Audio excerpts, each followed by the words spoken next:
Bienvenue de mon Rabotage, j'espère que vous allez bien. Alors aujourd'hui, je vais vous raconter une histoire merveilleuse sur un Rav qui s'appelait Rav Elchanan Wasserman.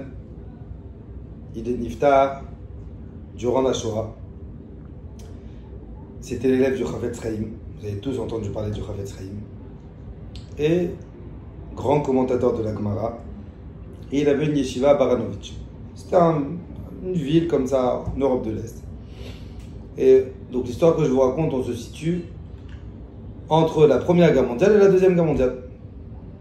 Et le matzav, la situation économique pour la yeshiva, elle est compliquée, elle est dure. Et donc il décide de voyager aux États-Unis pour ramasser de l'argent. Maintenant vous vous doutez bien que les voyages aux États-Unis entre la Première Guerre et la Deuxième Guerre, c'était beaucoup plus compliqué que maintenant. Il fallait prendre le bateau, c'était des jours et des jours de navigation. On passait par l'Europe, l'Angleterre pour arriver en Amérique, c'était très long.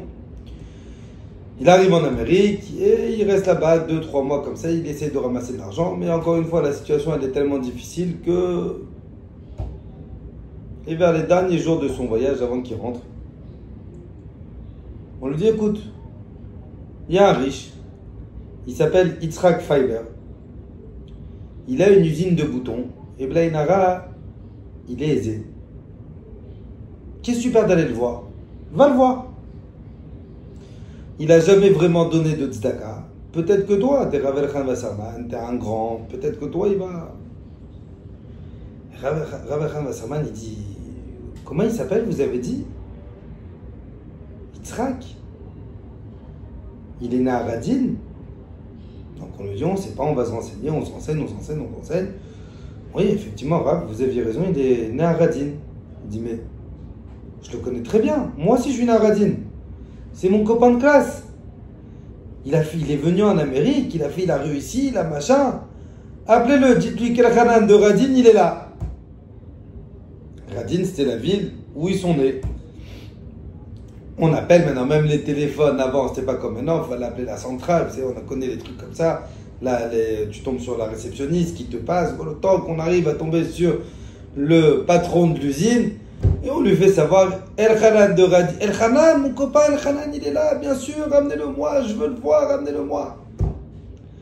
Et Rav Elchanan Wasserman, il arrive, il était beau, majestueux, la gdoucha sur son visage. Et il voit malheureusement son ancien copain de classe, pas de kippa, on sent qu'il n'y a plus beaucoup de judaïsme en lui. Alors, Elchanan, comment ça va mon ami? Ils s'enlacent, ils s'embrassent. Ils vont se raconter des vieux souvenirs. Il va lui faire visiter l'usine. Et regarde comment j'ai réussi. Et regarde, j'ai quitté l'Europe de l'Est. Et je suis devenu riche. Et grâce à moi, à mon travail. Et Rav Elchanan Wasserman, il voit que son copain n'est pas un mot ni Baruch Hashem, ni grâce à Dieu, ni pas grand-chose. Et Rav Elchanan Wasserman s'est dit, Ribono Shel Olam, comment je vais réussir à lui retirer de l'argent pour ma yeshiva, il ne va jamais me donner. C'est pour ça que je suis venu le voir, je ne suis pas venu boire le thé avec lui, je n'ai pas que ça à faire. J'ai besoin d'argent, moi. Et là, son copain lui dit, mais dis-moi, Elchanan, je ne t'ai pas demandé, pourquoi tu es venu en Amérique? Et là, Rav Elchanan Wasserman le regarde. Et il lui dit, la vérité, dans ma veste, j'ai un bouton qui est tombé. Et j'ai cherché à Baranovitch, dans toute ma ville, un bouton pareil, j'ai pas trouvé. Et on m'a parlé de toi de là-bas, on m'a dit, écoute, ton ancien copain Yitzhak, il a ouvert une usine de boutons, c'est les meilleurs boutons au monde. Je suis venu pour que tu me changes de bouton, pour que tu me mettes un bouton. Je lui dis, c'est tout. Donne-moi ta veste, donne. Tu reviens demain, ta veste, je te change tous les boutons, je te donne une caisse de boutons, comme ça t'en espères quand tu rentres. Et ils se séparent comme ça. Le lendemain, Rav Elchanan, il retourne à la usine récupérer sa veste.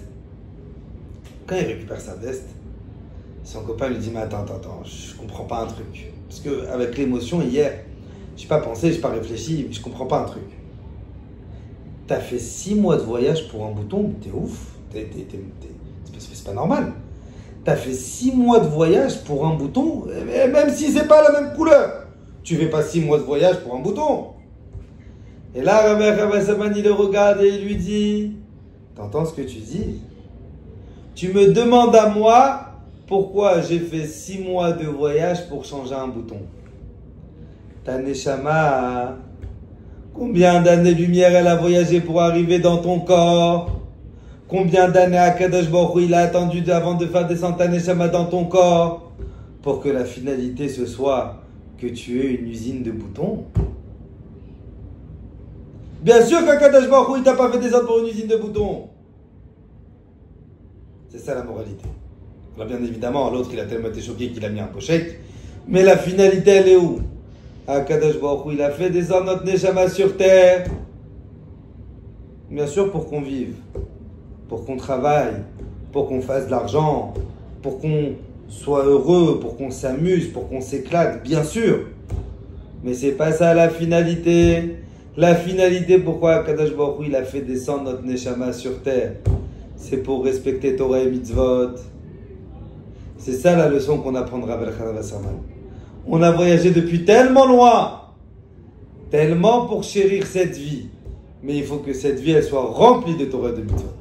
Je vous souhaite Bezrat Hashem une excellente journée, une excellente semaine. Et qu'Akadosh Baruch Hu nous envoie que des bonnes nouvelles. Amen.